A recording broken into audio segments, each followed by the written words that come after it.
नाम हो गया दीन दयाल। भगवान का एक नाम है पतित पावन। क्या नाम है भैया? ये नाम का अर्थ क्या हुआ? पतित पावन का अर्थ क्या हुआ? पतित कौन? पतित मतलब पापी, गिरा हुआ। हम सब पतित हैं और हम सब पतितों को पावन करते हैं, इसलिए नाम पड़ा भगवान का पतित पावन। क्या नाम है भगवान का? नाम क्या है? पतित पावन। भगवान का नाम पतित पावन। हम जैसे पतितों पर कृपा करते हैं, हम जैसे अजामिल जैसे पतित को पावन कर दिया, पूतना जैसी पतित को पावन कर दिया, इसलिए नाम पड़ा पतित। जोर से, पतित पावन। और ये आप लोग बोलते हो ना, रघुपति राघव राजा राम पतित पावन। तो भगवान का नाम पतित पावन, तो इस कीर्तन में ये नाम है रघुपति राघव राजा राम पतित पावन। मतलब पतितों को पावन करने वाले प्रभु को हम नमस्कार करते हैं।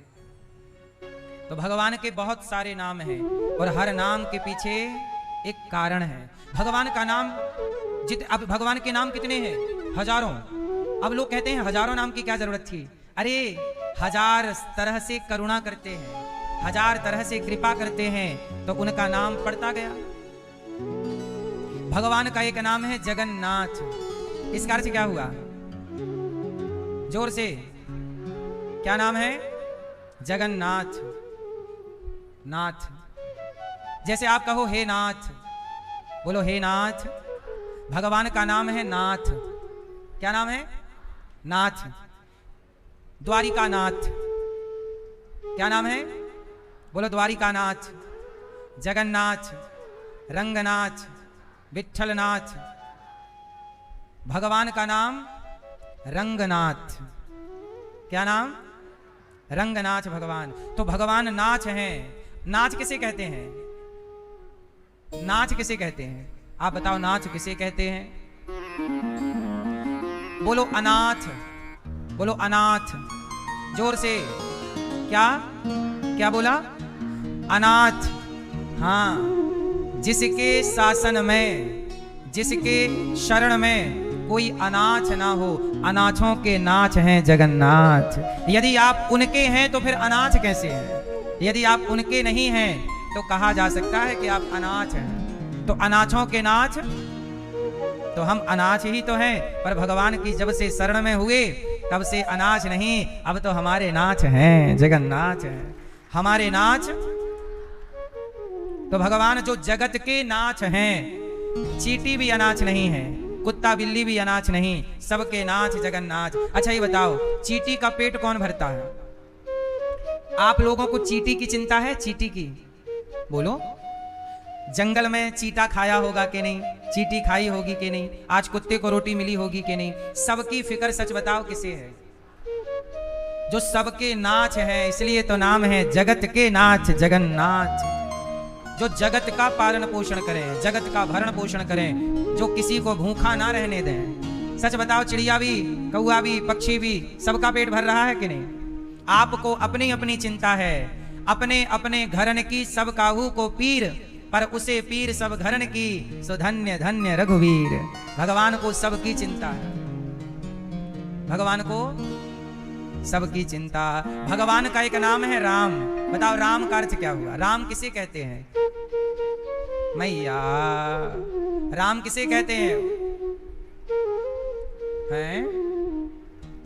राम कहते हैं रमण करने वाले को, जो रमे, जो सबके भीतर रमे हैं, जो सबके भीतर रमण कर रहे। रमन्ते योगिनाम यस्य सह रामः, जो सबके हृदय में क्या करें? जोर से, हाँ, जो सबके अंदर रमण करें। रमण मतलब विचरण करें, सबके भीतर रहें, उनका नाम क्या है? राम। अच्छा, कृष्ण का अर्थ क्या है? कृष्ण किसे कहते हैं? पीले भैया बोलो। कर्षतीति कृष्ण, जो सबके मन को अपनी ओर आकर्षित कर ले, जो सबके चित्त को खींच ले, उनका नाम कृष्ण है। जो सबको अपनी ओर आकर्षित कर ले, उनका नाम। भगवान का एक नाम है अंतर्यामी। अब आप बताओ अंतर्यामी किसे कहते हैं? किसे कहते हैं?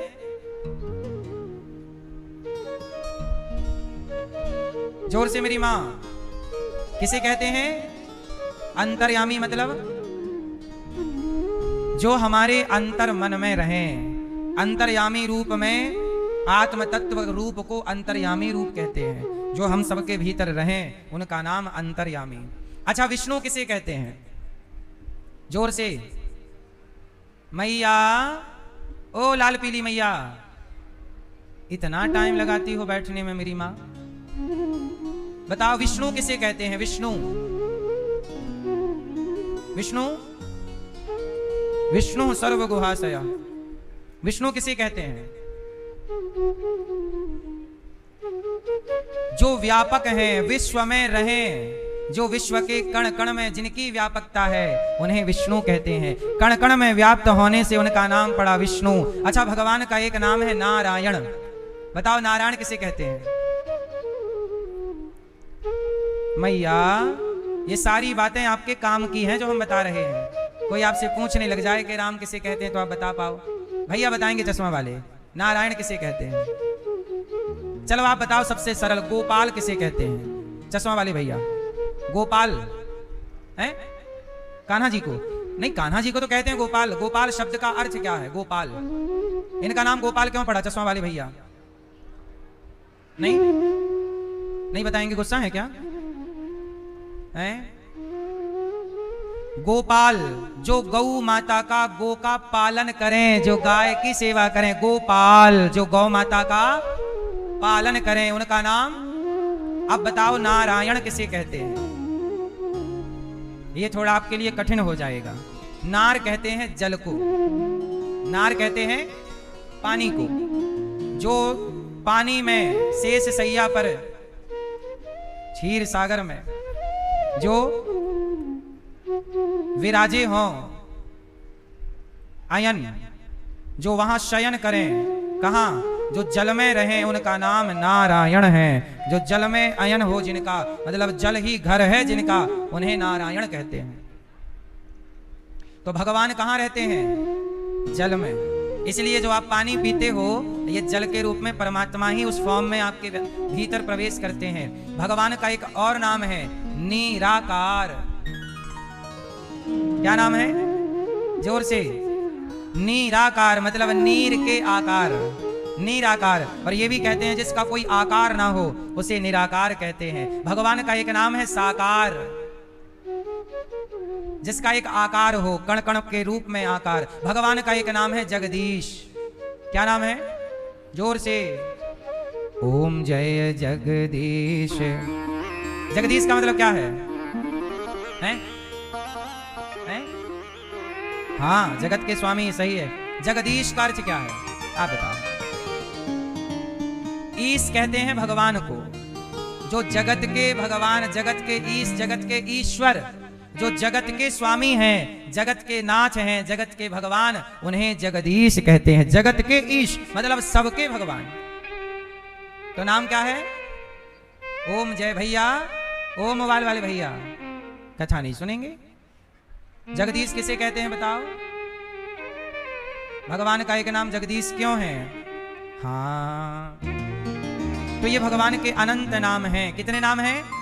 हरि अनंत हरि, कथा अनंता, कहीं सुनहि बहु विधि सब संता। भगवान के अनेक नाम हैं। आज के लिए इतने नामों की व्याख्या ठीक है कि और बताऊं? समझ में आ रहा है? सुनो, भगवान के अनेक अवतारों में एक अवतार है हरि अवतार। अब बता दो जरा जल्दी से, हरि का अर्थ क्या है? क्या है हरि? भगवान का एक नाम क्या है? हरि। क्या नाम है? हरि है। ओम श्री हरि। हरि अर्थ क्या हुआ? हरि का मतलब? मैया बताएंगे, पीछे वाली पीली मैया, मैया लाल मैया बताएंगी। लाल मैया नहीं बताओगी? मैया ने सीधा बोल, हमसे नहीं पूछो, हमारा दिमाग सही नहीं है। लाल मैया के बगल वाली मैया बताएंगे। मैया हरि का अर्थ बताओ मेरी माँ। ए मैया, चलो आपके बगल वाली पीली मैया से पूछो, हरि मतलब बताओ मेरी माँ। नहीं बताओगी? नहीं मैया गुस्सा है आज, ये मैया चश्मा वाली बताएंगी, ऑरेंज मैया। नहीं बताओगी मैया? अरे हरि, सिंपल तो दिख रहा है ना, जो सबके दुख को हर लें, जो सबके दुख को, जो सबके दुख पीड़ा दर्द हर लें, उनका नाम हरि। जो सबकी पीड़ा जोर से हर लें, उनका नाम। तो एक भक्त हुए प्रहलाद। अब सुनो, प्रहलाद जी छोटे से बच्चे हैं। प्रहलाद जी के पिता ने हाथ पकड़कर उनकी सौतेली माँ ने घर से निकाल दिया।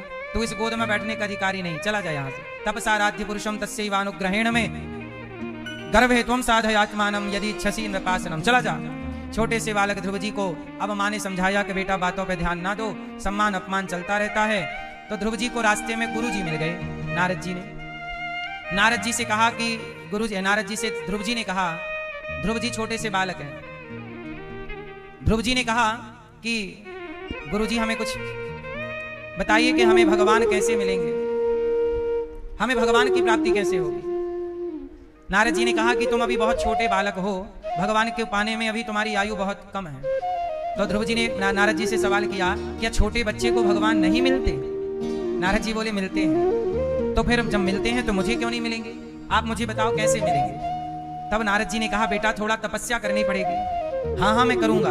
नारद जी ने ओम नमो भगवते वासुदेवाय का मंत्र दिया और नियम बताया, और ध्रुव जी ने जो उस मंत्र का जाप किया, मेरी माँ, जैसे चुंबक लोहे को अपनी ओर खींच लेती है, ऐसे ध्रुव जी के उस मंत्र जाप ने भगवान को अपनी ओर खींच लिया। और भगवान हरि अवतार लेकर, कौन सा अवतार लेकर? हरि अवतार, चतुर्भुज नारायण, एक हाथ में शंख, एक हाथ में चक्र, एक हाथ में गदा, एक हाथ में कमल का पुष्प पद्म लेकर प्रकट हो गए। और ध्रुव जी भगवान के चरणों में गिर पड़े।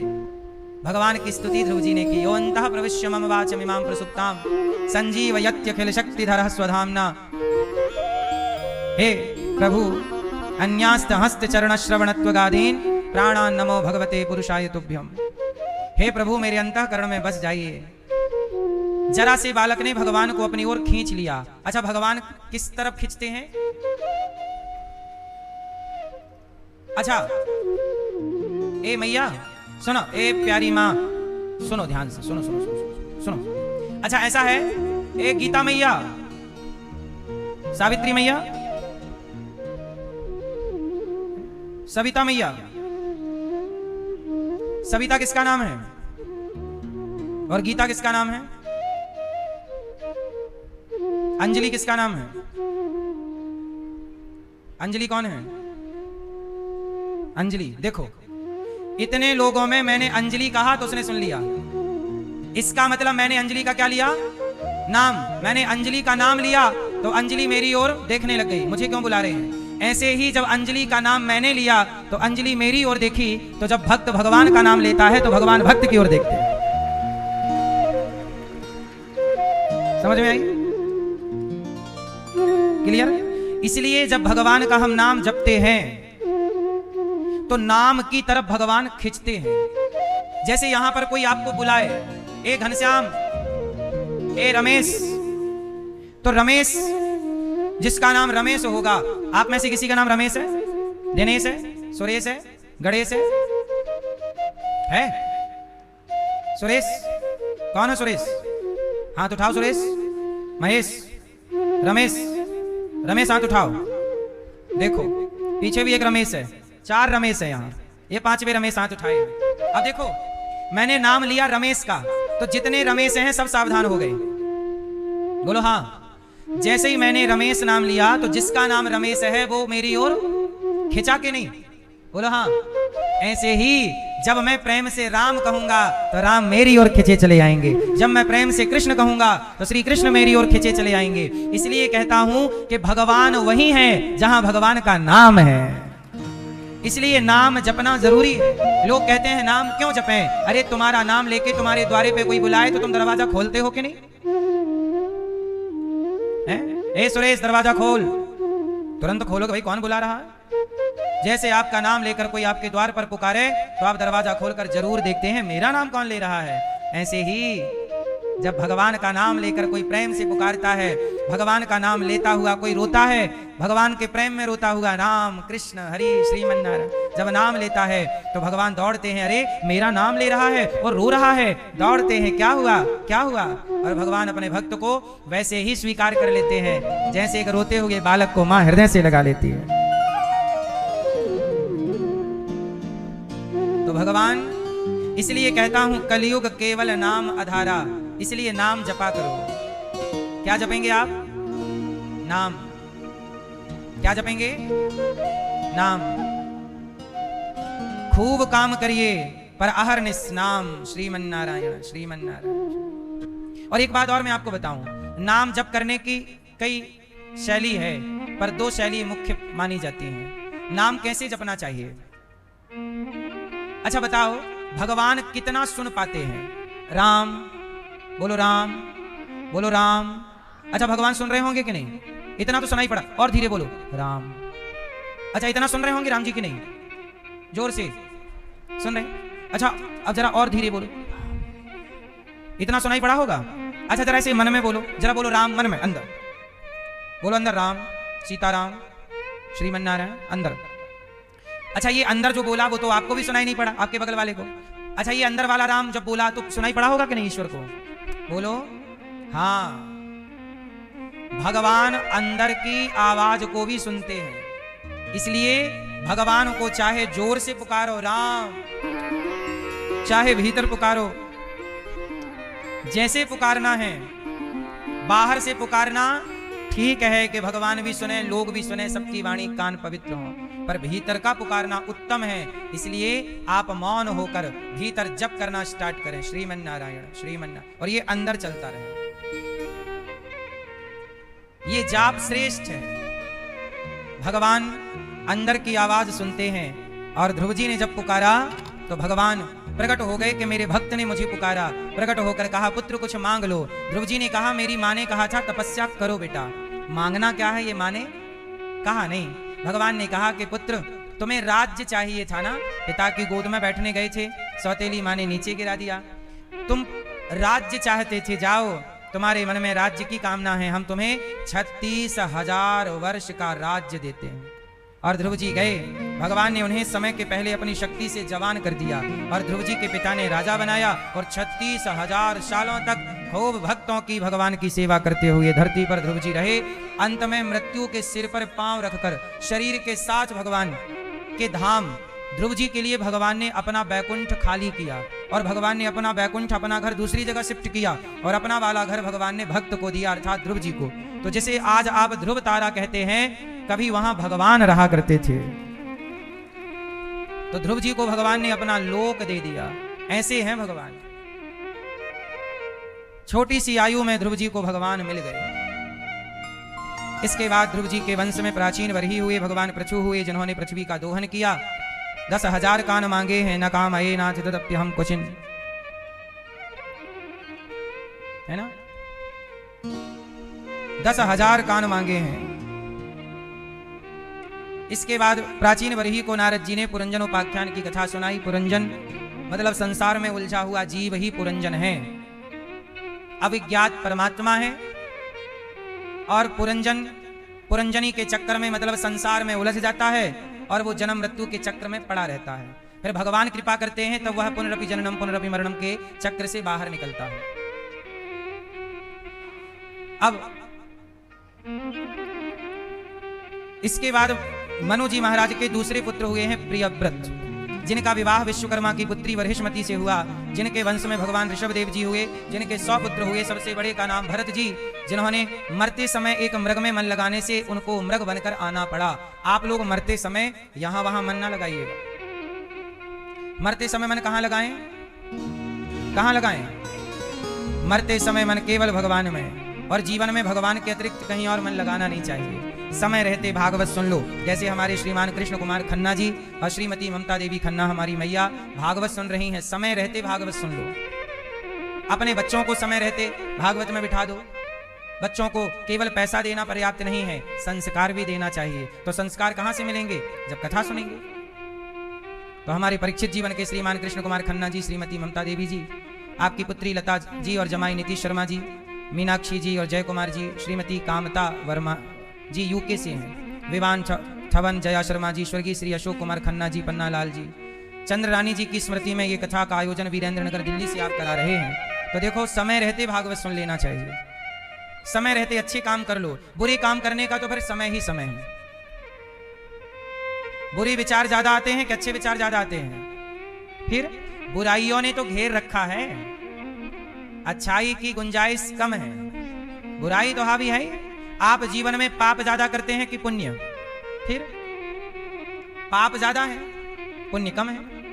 आपके जीवन में झूठ ज्यादा है, सत्य कम है। ईर्ष्या, द्वेष, नफरत, घृणा, हिंसा ज्यादा है, अहिंसा कम है। असत्य ज्यादा, सत्य कम। हमारे कथा के परीक्षित बनकर के भूखऊ राम जी महोबिया जी हैं, और खेदी बाई जी महोबिया जी, श्रीमान द्वारिका जी और श्रीमान छन्नू राम महोबिया जी, श्रीमती जानी बाई महोबिया जी, रामाधार महोबिया जी, जामुन बाई महोबिया जी, स्वर्गीय चमेंद्र महोबिया जी, स्वर्गीय लक्ष्मी जी की पुण्य स्मृति में पुत्र आपके रूपेश महोबिया जी, कमलेश्वरी महोबिया जी, देवेंद्र महोबिया जी, प्रिया महोबिया जी, एकता महोबिया जी, अंजू महोबिया जी, कृष्ण कुमार, रश्मि, भूपेंद्र, अभिषेक और समस्त महोबिया परिवार छुई खदान छत्तीसगढ़ से आए हैं। बहुत बहुत शुभकामनाएं भूखऊ राम जी महोबिया जी के लिए और खेदी बाई जी के लिए। जीवन मिला है, परीक्षित बन के आप भागवत सुन रहे हैं, तो देखो ये समय का सदुपयोग है, ये धन का सदुपयोग है। तो जब मरने का टाइम आए तो क्या करें? मरते समय भगवान का स्मरण करके मरना है। क्यों मरना है भगवान का स्मरण करके? क्योंकि हम मरते समय जिसका स्मरण करते हैं हमारी गति वही हो जाती है। सही है कि गलत है? जैसे आपके मोबाइल में आपने फोटो खींची तो फोटो वैसी ही खींचेगी। यदि आपने आंखें बंद कर रखी होंगी तो आंख बंद वाली फोटो आएगी, दांत निकाल रहे होंगे तो दांत निकले फोटो आएगी। मतलब फोटो खींचेगी। अब उस समय आप जैसी कंडीशन में रहेंगे वैसे ही आ जाएगा। बोलो हाँ। अच्छा, अच्छी फोटो आए इसके लिए क्या करना पड़ता है?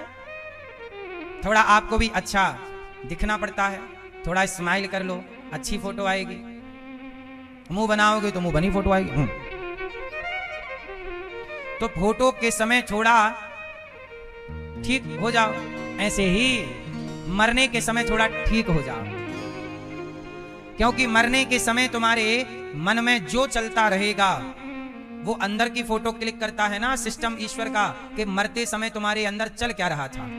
यदि पत्नी पत्नी, बेटा बेटा, बेटी बेटी चल रहा था तो अगले जन्म में फिर आपको यहीं आना पड़ेगा, किसी की पत्नी बनकर, बेटा बनकर, बेटी बनकर यहीं। और यदि आपके मन में पैसा चल रहा है तो सांप बन के आना पड़ेगा। यदि आपके मन में ईर्ष्या द्वेष चल रहा है तो आपको फिर यहाँ पर कुत्ता बिल्ली बनकर आना पड़ेगा। और यदि आपके मन में प्रभु का चिंतन चल रहा है तो आप अब भगवान के धाम को पहुंचेंगे। ये मरते समय देखा ये जाता है कि आपके मन में चल क्या रहा, क्या सोचते सोचते आप मरे। मैया, तो आप मरते समय क्या सोचेंगे?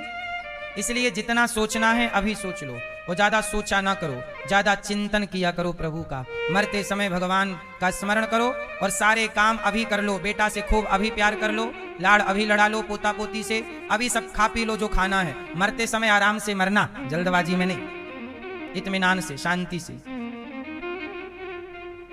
क्यों? सही है? मरते समय तो आराम से मरो, शांति से प्रभु का स्मरण करते हो। श्रीमन नारायण। हे प्रभु, अब यहाँ का काम पूरा हो गया, अब आपके चरणों में ये दासी आ रही है, ये दास आ रहा है, प्रभु स्वीकार कीजिए भगवान का स्मरण। अब यहाँ से नाता तोड़ दो। अब कई लोग नहीं होते बूढ़े बूढ़े, मरते समय क्या बोलते हैं? मेरा बेटा कहाँ, मेरा पोता कहाँ, मेरा पोता दिखा दो एक बार। और पोता को देखते देखते टैं, ये कोई मरना है?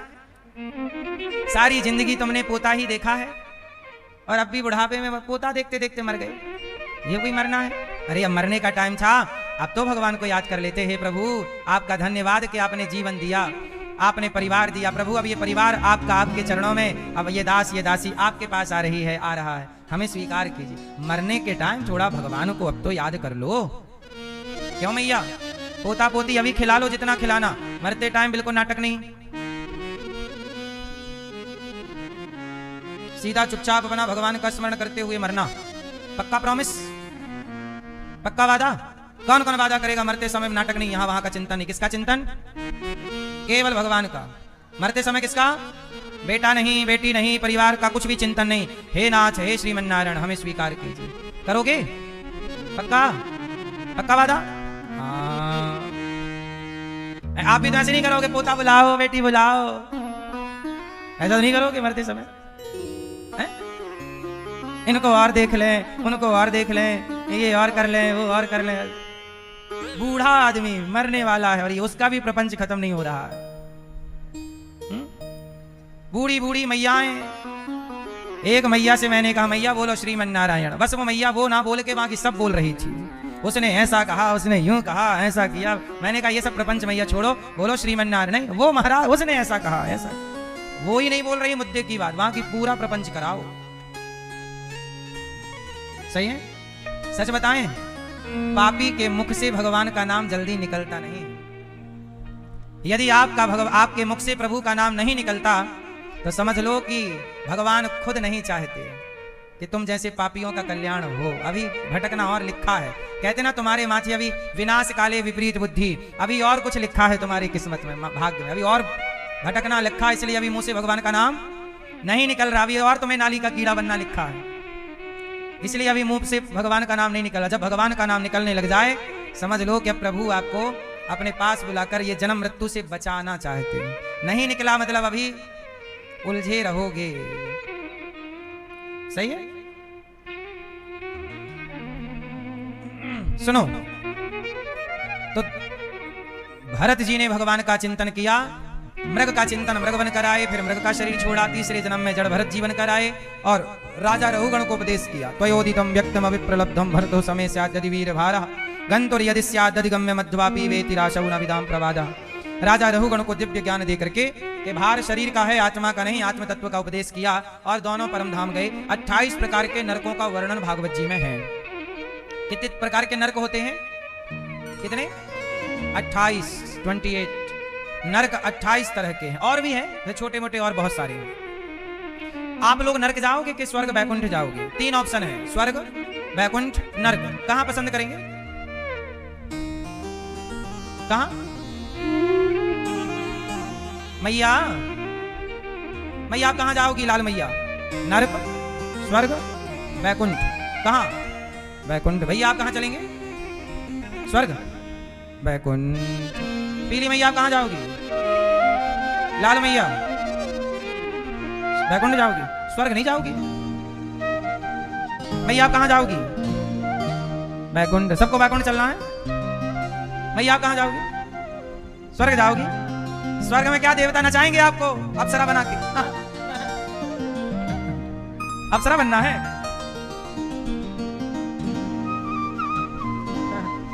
अभी यहां नाचते नाचते पेट नहीं भरा, स्वर्ग जाके नाचोगी।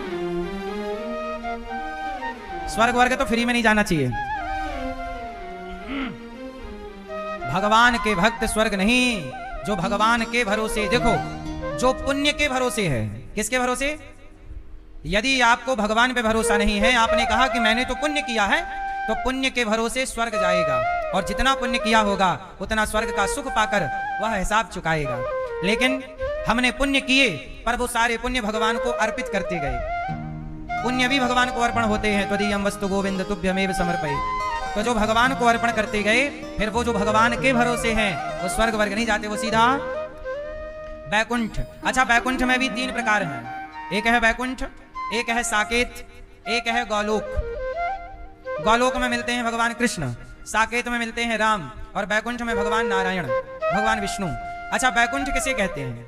जहां कोई कुंठा ना हो। बैकुंठ किसे कहते हैं? जहां कोई कुंठा मतलब जहां कोई इच्छा ना हो, जहां कोई इच्छा ना, तो जिसकी सारी इच्छाएं समाप्त हो गई, शून्य हो गई, वही बैकुंठ का अधिकारी होगा। और वहां पर कोई कामना नहीं है। कोई कामना रह गई ना तो वो कामना के लिए फिर धरती पे आना पड़ता है, ये कामना पूरी करने के लिए। जैसे ध्रुव जी पिछले जन्म में एक संत थे, तपस्या कर रहे थे कि इनके सामने से एक राजा निकला। राजा के ठाट वाट को देख करके संत जी के मन में आया कि काश मैं भी राजा होता। तो वही संत जी जब मरे, उनकी मृत्यु हुई, तब भगवान ने कहा कि तुम तो मेरे भक्त हो, मैं तुम्हें बैकुंठ तो बुला लूं अभी, लेकिन तुम्हारे मन में एक इच्छा थी राजा बनने की, इसलिए वापस जाओ। और तुम्हारी 6 महीने की तपस्या बाकी रह गई अभी इस जन्म में, तो इसलिए ध्रुव जी ने 6 महीने तपस्या की और उन्हें भगवान मिल गए और राजा बनने की इच्छा थी, सो भगवान ने राजा बनाकर उनकी इच्छा पूरी की। और जब इच्छा पूरी हुई तब बैकुंठ बुला लिया बाद में। तो आपके अंदर जो कामनाएं आएंगी वो कामनाएं आपके मोक्ष में बाधा बनेंगी।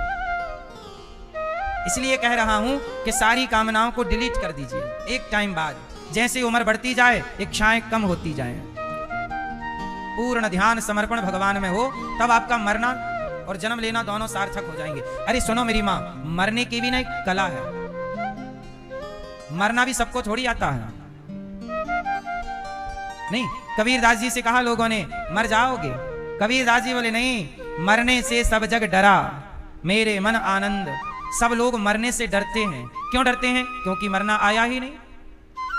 सारी जिंदगी गलत गलत काम करते हैं तो मरने से आप डरोगे, पर जिसने कोई गलत काम नहीं किया वो मरने से नहीं डरता। बोले हम क्यों डरे, हमने कोई पाप किया है क्या? हम क्यों डरे? तुमने पाप किया है, तुमने झूठ छल कपट निंदा चुगली की, तुम रो, तुम डरो। हमने थोड़ी गलत किया, हम काहे को डरे? इसलिए जो पुण्यात्मा होता है वो हंसते हंसते मरता है। प्रभु आ रहा हूं।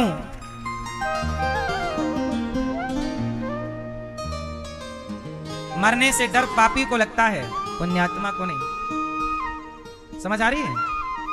मरना भी एक कला है। कई बार हमने कथा में बताया भी है कि कैसे मरना चाहिए। कैसे मरना चाहिए? कैसे मरना चाहिए?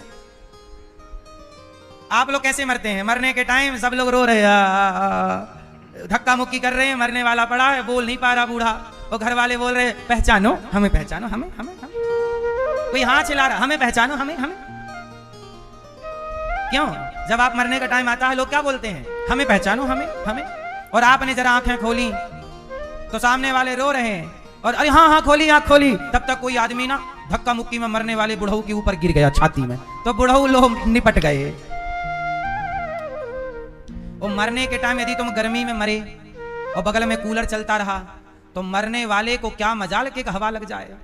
रोने वाली सारी हवा खा जाते हैं गोला बना के, मरने वाले तक हवा, वो गर्मी से मर जाता है। ये रोने आए हैं कि मारने? सही है गलत है? फिर इसलिए तुम ठीक से मर ना पाओगे। दुनिया के बड़ो ये मरने भी नहीं देते।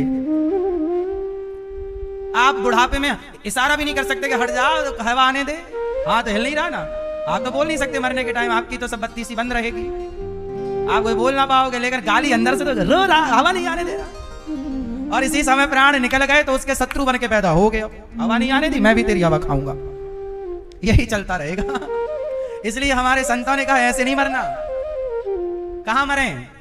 मरना भला है दूर का, मरना भला है दूर का, जहां ना अपना कोई, वहां मरो जहां अपना कोई ना हो। कोई रोने वाला ही नहीं होगा तो मन कहीं जाने का सवाल नहीं। भाई जब 4 लोग आपके पास रोएंगे तो अपने आप आपका मन उस ओर चला जाएगा, जाएगा कि नहीं? क्या ये रो रहे हैं और उनमें मन लगा तो वो तो 13 दिन बाद तुम्हारे नाम के रसगुल्ले मांग मांग के खाएंगे। एक और लाओ, यहाँ रसगुल्ला रखे बिना भाग गए, हम रोए थे ज्यादा, ला तुम्हारे नाम के रसगुल्ले खाएंगे लोग। नहीं खाते? 13वीं में आप लोग भी तो 4-4 खाते हो। तो फिर ये दुनिया तो रसगुल्ले खा के चली जाएगी। इसलिए बिगड़ना आपका है। किसका बिगड़ेगा? हाँ, जो बिगड़ना है अपना, जो बनना है अपना, किसी का ना बिगड़ेगा ना सुधरेगा। बिगड़ी जन्म अनेक की, सुधरे अब ही आज, हाँ ही राम को नाम जप, तुलसी तजी कुसमाज। मरना भला है दूर का, जहां ना अपना कोय, पशु पक्षी भोजन करें, कोटि यज्ञ फल होए। ऐसी जगह प्राण जाएं जहां शांत हो, शांति हो, केवल भगवान। इसलिए कथाएं सुनो। इसलिए कहते हैं 25 साल तक गृहस्थी होती है। जब तुम्हारी उम्र 50 साल की हो, बेटी का ब्याह हो जाए, बेटे का ब्याह हो जाए, 60 साल हो जाए तुम्हारे जीवन के, तब धीरे से अब बेटी का ब्याह हो गया, बेटे का हो गया, गृहस्थी बस गई, सबकी जिम्मेदारियां पूरी। अब टाइम आ रहा है, 60 हो गई आपकी, अब 70 हो गई। अब 70-60 होने के बाद 80, अब आपका समय घट रहा है, आपका समय बढ़ नहीं रहा। इसलिए अब पूरा चिंतन भगवान में करो, क्योंकि अब ये ढलता सूरज है। ये क्या है? ये ढलता सूरज है। अब लड़ाई झगड़े से मन हटाओ, जगत से मन हटाओ, केवल प्रभु का चिंतन। केवल क्या है, घर में भी पढ़ोगे ना तो सास बहू देवरानी जेठानी कहीं ना कहीं आदमी उलझ ही जाता है, और उलझे उलझे मरना मुझे लगता है ये ठीक मरना नहीं है। क्या कहती हो मैया? जगत से उलझ करके मरना सही मरना है? फिर क्यों तुम्हारे झगड़े के चक्कर में हम अपना मरण खराब करें? भाई मरना एक बार होता है, रोज रोज तो हम मरेंगे नहीं, तो ठीक से मरें। क्यों मैया? रोज रोज थोड़ी मरोगी आप, एक बार मरोगी, ठिकाने से मरो अपना भगवान का चिंतन के साथ। ना रोज जन्म होना है ना रोज मरना है, ये जीवन एक दिन के लिए मिला है। देखो आज की तारीख, आज क्या तारीख है? 22 है? हाँ 22 तारीख। सोचो अब ये तारीख आपके जीवन में कभी नहीं लौटेगी, लौटेगी? आज 22 जुलाई है, आज 22 जुलाई है। अब ये तारीख आपके 22 जुलाई 2026, ये तारीख आपके जीवन में अब कभी नहीं लौटेगी। अब कल आएगी तो 23 होएगी, फिर 24 होएगी। आज का टाइम गया, अब ये गया, अब चाहे रो के गवा दो, चाहे हंस के, चाहे गाली दे के गवा दो, चाहे प्रभु का चिंतन करके गवाओ, समय तो गुजरना ही है। घड़ी के टिक टिक को आप रोक नहीं सकते। इसलिए हर क्षण को सफल बनाइए, हर समय को सार्थक कीजिए और अपने वक्त का सदुपयोग कीजिए। ये समय, अब देखो आज यहां पे आप लोग बैठे हो, आज ये दास अनिरुद्ध यहां बैठा है और आप लोग यहां बैठे हो। कल आप लोग यहां जितने लोग बैठे हैं ना, कल यहां बहुत सारे लोग बदल चुके होंगे। आज आप जहां बैठे हैं यहां पे कल कोई और बैठा होगा इस जगह पर, हाँ या ना? ऐसे ही ये क्रम चलता रहता है। ये मौका आज आप यहां बैठे हो, ये केवल आज के लिए है। कल आप रहेंगे भी तो कहीं और बैठेंगे, या बैठे भी होंगे तो 7 दिन का है ये सेटअप। ये समय खिसक रहा है, चल रहा है अपनी गति से, समय वापस नहीं आता। छोटे से बच्चे बड़े हो गए, अरे ये तो बच्चा बड़ा हो गया, छोटा सा था, बड़ा प्यारा, बड़ा लाड़ लड़ाते, अब बड़ा हो गया। अब वो कभी छोटा नहीं हो सकता। आपका लड़कपन कभी नहीं आ सकता, आपकी जवानी वापस नहीं आ सकती, आपका बुढ़ापा नहीं आ सकता, आपका बीता हुआ समय कभी लौट कर नहीं। इसलिए कहता हूं जो समय है उसे लड़कर झगड़कर क्यों, पति से लड़कर क्यों समय गुजार रही हो, पत्नी से लड़कर क्यों, प्यार मोहब्बत से, क्योंकि समय थोड़ा है। आप लोगों के पास समय बहुत ज्यादा थोड़ी है, आप लोगों को समय बहुत ज्यादा लगता है नहीं। 100 साल बहुत बड़े थोड़ी होते हैं, यूं बीत जाते हैं। आपका लड़कपन बीत गया चुटकी में। कब लड़कपन बीत गया पता है? कुछ याद भी नहीं है। जवानी बीत गई, शादी हुई, बच्चे 2 हो गए, अरे जवानी बीत गई, बाल पकने लग गए, अरे बुढ़ा हमें भी चश्मा लगने लग गया, अरे अरे देखा पता चला यार हमारा भी शरीर बुढ़ापा की ओर। आप कब बुढ़े हो गए आपको पता नहीं लगेगा। ऐसे समय बीतता है मेरी मां। इसलिए समय एक बार मिलता है, हमें ये मनुष्य का जीवन एक बार मिला है। अब अनिरुद्धाचार्य को इसी शरीर से, इसी जीवन में अच्छे काम करने होंगे। अच्छे काम करने के लिए हम दूसरे जन्म, दूसरे जीवन का इंतजार नहीं कर सकते। जो मिला है उसको सार्थक बनाएंगे, उसे सही जगह खर्च करेंगे। हम क्यों बुरा करें, क्यों गलत करें? मानव तन मिला है, गलत क्यों करें, अच्छा करें। अगला, अब जैसे लोग दारू पी रहे, अरे पगले ये शरीर दारू पीने के लिए मिला है? दारू पी के गंदी नाली पे पड़ा है सुअर की तरह, इसलिए तुझे मानव शरीर मिला है। सार्थक बना ले पगले। ये मानव जीवन सबसे अनमोल है। संसार की हर चीज पैसे से मिल जाएगी, बोलो हाँ। बंगला पैसे से, गाड़ी पैसे से, संसार में पद प्रतिष्ठा भी पैसे से मिल जाती है। ले आओ पैसा, सब मिल जाएगा। संसार का हर सुख पैसे से मिल जाएगा। लेकिन बताओ कि आपकी जवानी पैसे से मिलेगी? आपका लड़कपन पैसे से मिलेगा? आपका समय पैसे से मिलेगा? पैसे से समय खरीदते तो टाटा जी टाटा करके चले क्यों गए? समय खरीद ना लेते? पैसे उनके पास कम थे क्या? टाटा जी के पास बहुत पैसा था, कह देते भाई यमराज जी जरा 5 साल हमारे लिए रिजर्व रखना, आप 5 साल और दो, 10 साल और दो, ये पैसे लो कितना लोगे? पर 1 मिनट नहीं खरीद पाए टाटा जी। क्या नहीं खरीद पाए? टाटा जी के पास कितना पैसा था? लाखों करोड़। मतलब आप गिनने बैठते तो आप उम्र पूरी हो जाती, उनके पैसे ना गिन पाते आप हाथ से, बोलो हाँ। लेकिन वो इतने पैसे वाले होके भी 1 मिनट ना खरीद पाए, खरीद सके? बोलो हाँ। फिर तो बताओ पैसा बड़ा है कि समय? जोर से। और वो समय आप लोग निंदा चुगली में बर्बाद कर रहे हैं, वो समय आप दारू पी के बर्बाद कर रहे हैं, वो समय गुटखा खाने में बर्बाद कर रहे हैं। अरे वो समय आओ समाज की सेवा, समाज की भलाई, अच्छा काम करने में। आप अपने लिए कुछ सोच लो, अपना मेहनत करके आगे बढ़ जाओ, है ना। समय को सदुपयोग करना सीखो। राजा परीक्षित जी ने कहा, गुरुदेव हमने कोई पाप तो किया ही होगा, क्या हम भी नरक जाएंगे? बोले हाँ, नरक तो जाना पड़ता है। तो नरक जाने से बचने का क्या उपाय है? बोले एक उपाय है। मैया आप लोग पाप की हो कि पुण्य? आपके पाप ज्यादा हैं कि पुण्य? जोर से, किस किस के पाप ज्यादा हैं?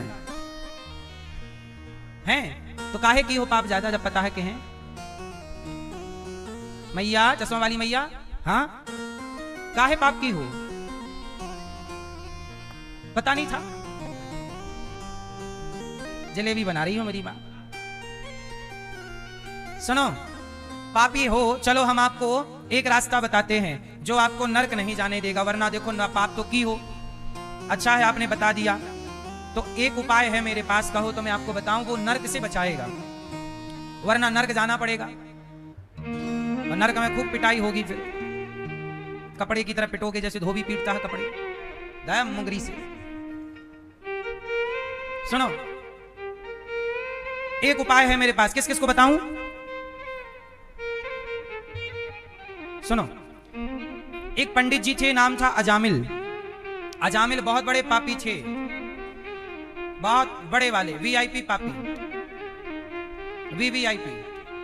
अजामिल के छोटे बेटे का नाम था नारायण, और जब अजामिल का मरने का टाइम आया तो उन्होंने अपने बेटे को बुलाया, और क्या नाम निकल गया मुंह से? बस नारायण का नाम निकल जाने से अजामिल को नरक नहीं जाना पड़ा। भगवान ने कहा सारे पाप रद्द करो, क्योंकि मरते समय मेरा नाम लिया है। जैसे आग की एक चिंगारी बड़े से बड़े जंगल को जला डालती है, ऐसे भगवान का एक नाम बड़े से बड़े पापी को, उसके पाप को जलाकर समाप्त करके उसे पुण्यात्मा। इसलिए आपको नरक से बचना है, पाप समाप्त करना है, तो एक ही उपाय है कि भगवान का नाम जपो, श्रीमन्नारायण श्रीमन्नारायण। क्या जपेंगे? लेकिन आप लोगों में एक कमी है कि आप लोगों को ना भगवान के नाम पे भरोसा नहीं रहता। पता है कि नाम कलयुग केवल नाम आधारा, पर आप लोग जिम्मेदारी से नाम जपते नहीं हैं। अच्छा, भगवान के नाम पे किस किस को भरोसा है? चलो हाथ नीचे कर लो। अच्छा ये बताओ, आप में से चिंता, टेंशन किस किस को है? जिसको है चिंता है, टेंशन है, किसी भी तरह की, हाथ उठा सकते हैं। परिवार की, व्यापार की, जीवन की, कोई भी चिंता किस किस को है? चिंता है, हाथ उठा पूरा, आधा नहीं, आधा क्या पूरा। सुनो, अब देखो आप लोगों ने बताया कि हमें भगवान पे भरोसा है, और फिर क्या बताया आपने? चिंता है। मैया, जब चिंता है इसका मतलब भरोसा नहीं है, और भरोसा होता तो चिंता। अच्छा ये बताओ, छोटे से बच्चे को माँ बाप पे भरोसा होता है कि चिंता? क्या होता है? हाँ, जैसे छोटे से बच्चे को माँ बाप पर भरोसा होता है, इसलिए बच्चे को कोई चिंता नहीं होती। बच्चे की चिंता माँ बाप करते हैं, ना कि बच्चा। जैसे बच्चा माँ बाप के भरोसे है, ऐसे भगवान पर भरोसा तो करिए। जब भरोसा करेंगे तो चिंता अपने आप नष्ट हो जाएगी। और भरोसा क्या है? भगवान के नाम पर भरोसा करिए। द्रौपदी की जब लाज लुटी तो बुलाया नाम लेकर, हे केशव, आ गए भगवान। इसलिए नाम जप करना सीखिए, और नाम के बल पर ही भवसागर को आप और हम पार लगेंगे।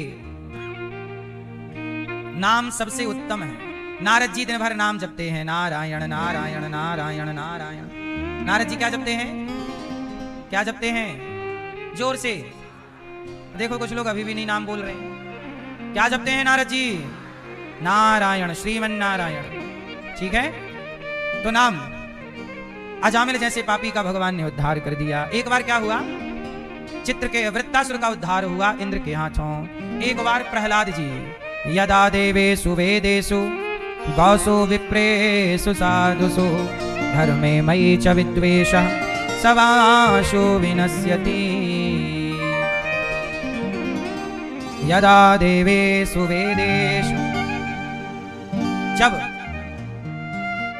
जब हो ये धर्म की हानि, बाढ़ असुर अधम अभिमानी। सुनो, भगवान का इस धरती पे अवतार हुआ। कब कब हुआ? जब जब भक्तों पर अत्याचार बढ़ा, भक्तों पर पाप बढ़ा, तब तब भगवान ने अनेक अवतार लिए। भगवान के एक भक्त का नाम है प्रहलाद। मैया बोलो राधे राधे। भगवान का एक नाम क्या है? जोर से। प्रहलाद जी के पिता का नाम क्या है? क्या नाम है बेटा? प्रहलाद जी के पिता का नाम आप बताओ, क्या नाम है? और मां का नाम? मैया मां का नाम क्या है? आपकी माँ का नहीं, प्रहलाद जी की। मैं अपनी माँ का नाम बोल दी। क्या नाम है माँ का? प्रहलाद जी की माँ का नाम कयाधु। कयाधु और हिरण्यकश्यपु ये दोनों माता पिता हैं प्रहलाद जी के। अच्छा, प्रहलाद जी के शत्रु कौन हैं? खुद के पिता। प्रहलाद जी भक्ति करें, हिरण्यकश्यपु बाधा पहुंचाए ना, ये नारायण का ये विष्णु का नाम मत लिया करो वरना मार डालूंगा तुझे। प्रहलाद जी बोले पिताजी धमकी मत दिया करो, आप मुझे मार नहीं सकते। क्यों नहीं मार सकता? पिताजी जिसने जीवन दिया है वही जीवन छीन सकता है, और किसी की ताकत नहीं है कि किसी का जीवन कोई छीन सके। जो देने वाला है वही ले सकता है, वही वापस बुला सकता है। किसी के मारे कोई नहीं मरता। क्यों मैया? किसी के मारे, बताओ किसी के मारे कोई मरता है? अहमदाबाद में ट्रेन हादसा हुआ, सारे मारे गए उस हादसे में, एक बच गया। सारे मारे गए, भयंकर आग में जल गए, पर एक का तो रोमा भी नहीं जला। तो जिसे भगवान बचाए उसे कोई मारे कैसे? और जिसे भगवान मारना चाहे फिर उसे कोई बचाए कैसे? इसलिए मारने वाले और बचाने वाले दोनों कौन हैं? इसलिए भयभीत ना हुआ करो। जीवन मृत्यु दोनों ईश्वर के हाथ में। मैं कब मरूंगा ये भगवान तय करेंगे, कैसे मरूंगा ये भी तय करेंगे, कहां मरूंगा ये भी तय करेंगे। ठीक है, इसलिए निश्चिंत होकर प्रभु की शरण में रहो। प्रहलाद जी ने कहा पिताजी आप मुझे मार नहीं सकते। क्यों नहीं मार सकता? मेरे रक्षक भगवान है। हिरण्यकश्यप बोला तेरा भगवान मैं हूं। हाँ पिताजी आप पिता हैं, भगवान के तुल्य हैं, पर भगवान तो भगवान है। हिरण्यकश्यपु ने प्रहलाद जी को पढ़ने के लिए भेज दिया चंडामर्क के पास। पढ़ लिख करके प्रहलाद जी आए। तब हिरण्यकश्यपु ने पूछा कि बेटा ये बताओ तुमने क्या पढ़ाई की है? प्रहलाद जी बोले पिताजी मैंने 9 बातें बढ़िया बढ़िया सीखी हैं। भक्ति कितने प्रकार की होती है? कितने? 9। भक्ति कितने प्रकार की होती है? कौन कौन सी? श्रवण, पहली भक्ति क्या? श्रवण मतलब कथा सुनो। कथा सुनना क्या है? पहली भक्ति है। दूसर रति मम कथा प्रसंगा, पहली भक्ति है कथा सुनना।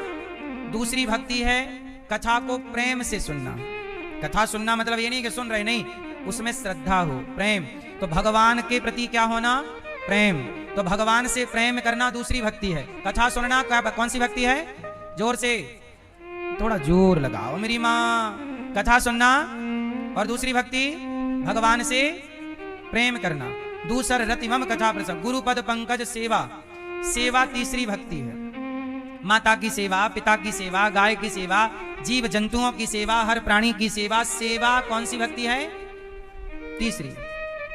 इसलिए सेवा किया करो। इसलिए ये दास अनिरुद्ध न सेवा करता है, क्योंकि मुझे कन्फर्म है कि माला जपने से, भक्ति करने से पता नहीं मन भटक जाए यहाँ वहां। तो भक्ति तो ठीक है, नाम जप तो करना ही चाहिए, पर नाम जप से भी यदि कभी कई बार यदि अंत में भगवान का स्मरण ना हो पाए, तो भगवान तो ये कह के रखे हैं कि अंत में स्मरण तेरा मेरा ना कर पाए तो मैं तेरा कर लूंगा।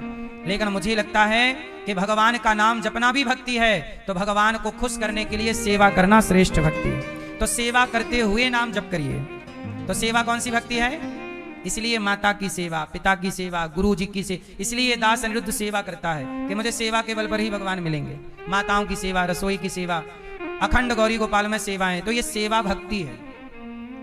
फिर गुरु पद पंकज सेवा तीसरी भगति अमान, चौथी भगति मम गुण गण करहि कपट तजी गान। भगवान के गुणों का गान करना निष्कपट भाव से, ये चौथी भक्ति है। कथा सुनना पहली भक्ति, भगवान से प्रेम करना दूसरी भक्ति, सेवा करना तीसरी भक्ति, और कथा भगवान का गुणगान लोगों को सुनाना, भगवान के बारे में चर्चा करना, ये कौन सी भक्ति है? जोर से। पांचवी भक्ति है मंत्र जाप मम दृढ़ विश्वासा। भगवान का नाम जपना, पर नाम में शर्त रख दी विश्वास। भगवान का नाम कैसे जपना है? मैया जा रही हो मेरी माँ? लाल पीली हरी गुलाबी सब मैया जा रही हो? टाटा, जाओ। सुनो, पांचवी भक्ति क्या है? भगवान का नाम जपो, पर शर्त क्या है? जोर से। भगवान का नाम जपो, पर शर्त क्या है? आज ना समस्या क्या है जानते हो? मैया विश्वास की कमी है। मैया किसकी कमी है? किसकी कमी है? विश्वास की। किसकी कमी है? तो भगवान का नाम जपो, पर भगवान पर पूरा क्या रखो? भरोसा, विश्वास। तो भगवान का नाम जपो, विश्वास से पांचवी भक्ति। सठदम शील विरत बहु कर्मा, निरत निरंतर सज्जन धर्मा। सज्जन होना, हम क्या बने? जोर से, हम क्या बने? हम क्या बने? हम क्या बने? हमारे अंदर सज्जनता आए। हम क्या बने? सज्जन। आपकी सरलता, सज्जनता, यह भी छठवीं भक्ति है। इसलिए सज्जन होना चाहिए। लोग नहीं कहते वो व्यक्ति बहुत सज्जन है, ये भी छठवीं भक्ति है। सातव सम मोहि मैं जग देखा। सातवीं भक्ति क्या है? सब में भगवान का दर्शन करना। भगवान का वास कहाँ है? जोर से, कहाँ मैया? सब में। मैया भगवान कहाँ है? सब में। तो आप में से कितने लोग भगवान को सब में देख पाते हैं? भगवान को कहाँ देखना है? जोर से, हाँ।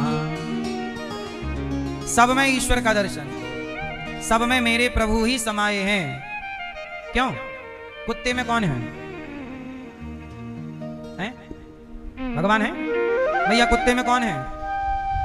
चींटी में कौन है? भैया आप बताओ, गधे में कौन है? भगवान है या नहीं? चश्मा वाले भैया सिद्ध करो, सिद्ध करिए कुत्ते में कैसे भगवान है। आप सिद्ध करो, बताओ कुत्ते में भगवान है। चलो मान लिया, सिद्ध करो कैसे? नहीं तो जब सिद्ध कर नहीं पाओगे तो कैसे मान लोगे कि भगवान है? ये कोई रट्टू तोता थोड़ी हम रटवा रहे हैं आपको। सनातन प्रैक्टिकल है। आप लोग प्रैक्टिकल समझ नहीं पाते तो लोग कहते हैं तुम तो ऐसी बात कर रहे हो बिना लॉजिक के। कुत्ते में भगवान है, सिद्ध करो। कैसे करोगे? आप सिद्ध करेंगे? कुत्ते में कैसे माने भगवान है? सिद्ध करिए। अच्छा आप में भगवान है? आप में? अच्छा बच्चे में भगवान है? हाँ ना, क्या है? सिद्ध करो कैसे है? भगवान का रूप है, ये तो कोई बात नहीं हुई। सिद्ध करना। आप बता पीली मैया, कुत्ते में भगवान होते हैं, बच्चे में भगवान होते हैं, सिद्ध करो कैसे भगवान? कुत्ते में कैसे हैं भगवान? हाँ, जैसे कुत्ते के अंदर भी आत्मा है, बच्चे के अंदर भी आत्मा है, चींटी के अंदर भी आत्मा है, और वो आत्मा परमात्मा का रूप है। तो वह आत्मा के रूप में परमात्मा सबके भीतर समाये हैं। अब प्रश्न खड़ा है कि अब बताओ इस पत्ते में भगवान है कि नहीं? जोर से, हे मैया बोलो मेरी माँ, तुम्हें प्रैक्टिकल समझा रहे हैं। पत्ते में भगवान है कि नहीं? कुत्ता बिल्ली में तो चलो आत्मा के रूप में बोल दिए, अब पत्ते में तो आत्मा नहीं है। अब इसमें सिद्ध करो कैसे भगवान है? आप सिद्ध करो। जैसे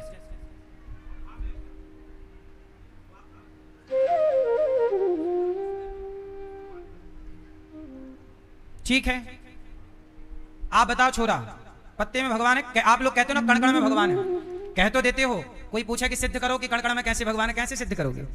आज हम आपको सिद्ध करके बताएंगे। बताओ कण-कण में ईश्वर है? सिद्ध करो। इस पत्ते में कैसे भगवान है? हाँ पेड़ का हिस्सा है, ये तो हमें भी, हमने ये नहीं पूछा कि किसका हिस्सा है, ये पूछा कि इसमें भगवान है तो सिद्ध करो। प्रश्न कुछ और है, तुम बताओ कुछ और रहे हो। इसमें भगवान है कैसे सिद्ध करोगे? हाँ भैया पानी पी लो फिर बताओ। तो पानी पी लो मैया, पी लो पूरा पानी पियो, कोई दिक्कत थोड़ी है। घर का पानी, घर की खेती, हम भी घर के हैं, आप हमारी माँ, हम आपके बेटा। चलो बात करो, इसमें पत्ते में भगवान है? सिद्ध करो। हैं? चांद, चांद, चंदू के चाचा ने चंदू की चाची को चांदनी रात में चांदी की चम्मच में चटनी चटाई, वही वाला चांद? हाँ? हाँ। सुनो अब हम आपको सिद्ध करके बताएंगे। बैठो बाबा।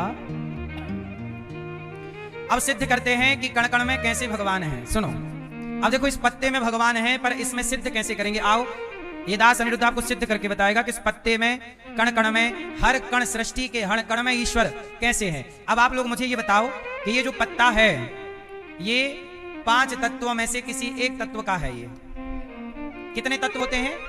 आप किससे बने? ये पूरा जगत, पूरी सृष्टि किससे बनी? 5 तत्वों से। पृथ्वी, भैया बोलो, पृथ्वी, जल, वायु, अग्नि, आकाश। इन 5 तत्वों से ये पूरा संसार बना। अब ये बताओ कि इस पत्ते में कौन सा तत्व अधिक है? इसमें कौन सा तत्व है?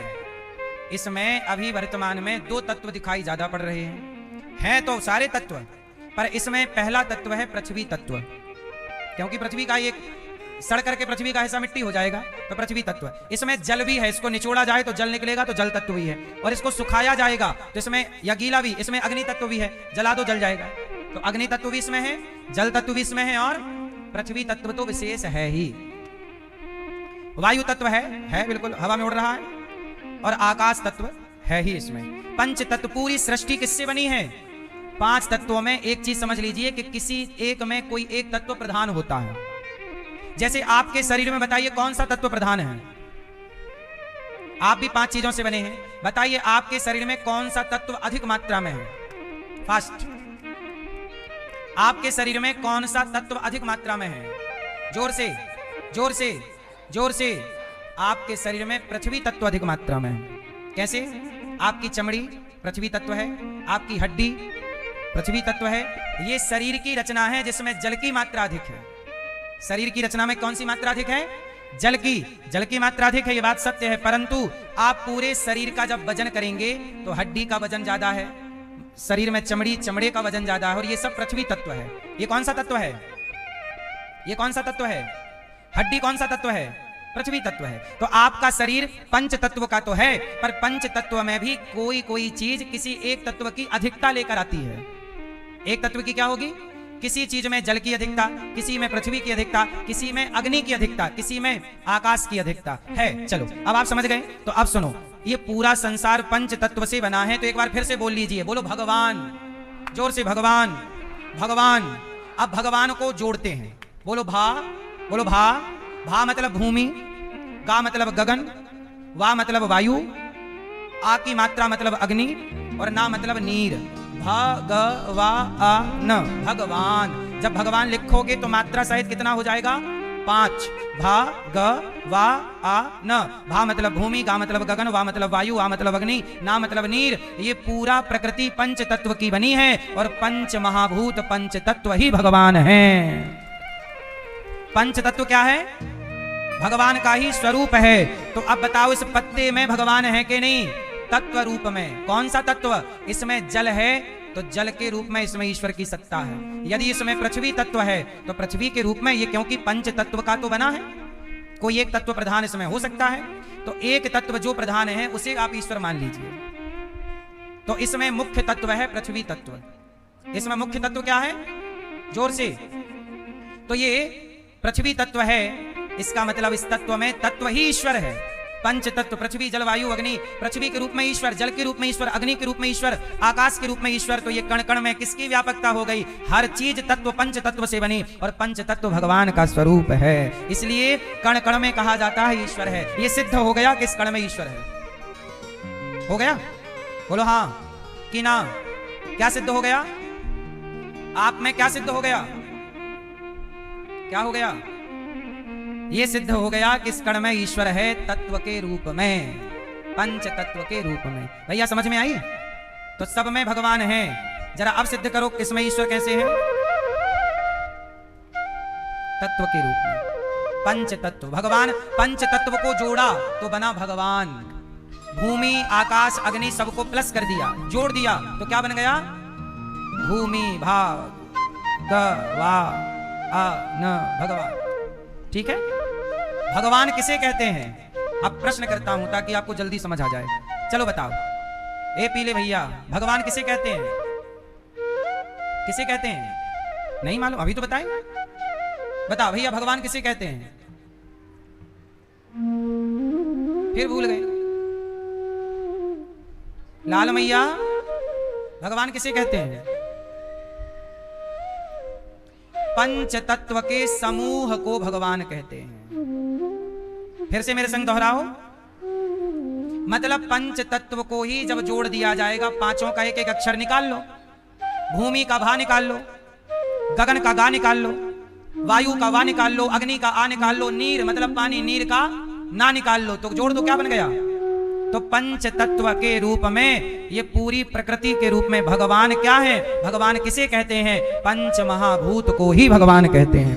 पंच तत्व के रूप में भगवान की ही व्यापकता है। उदाहरण से समझो, ये क्या है? उत्तर दो, ये क्या है?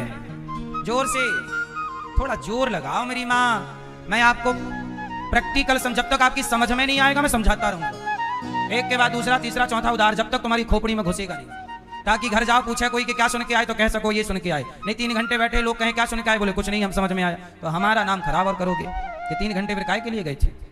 ये क्या है? जोर से, थोड़ा और, क्या है? अंगूठी। आप कह रहे हो ये अंगूठी है, पर ये अंगूठी नहीं है, ये गोल्ड है, सोना। इससे सोना हटा दिया जाए तो अंगूठी बचेगी ही।